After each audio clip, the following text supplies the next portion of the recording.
I'm requesting everybody to please have a moment of silence.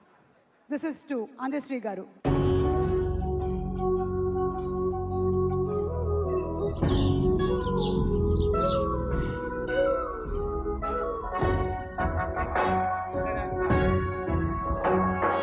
जय जय हे तेलंगाण जननी जय केतనం ముకోటి గొంతుకలు ఒక్కటైన చేతనం తరతరాల చరితగల తల్లి నీరాజనం పదపదాన నీ పిల్లలు ప్రణమిల్లిన శుభ తరుణం జై తెలంగాణ జై జై తెలంగాణ జై తెలంగాణ జై జై తెలంగాణ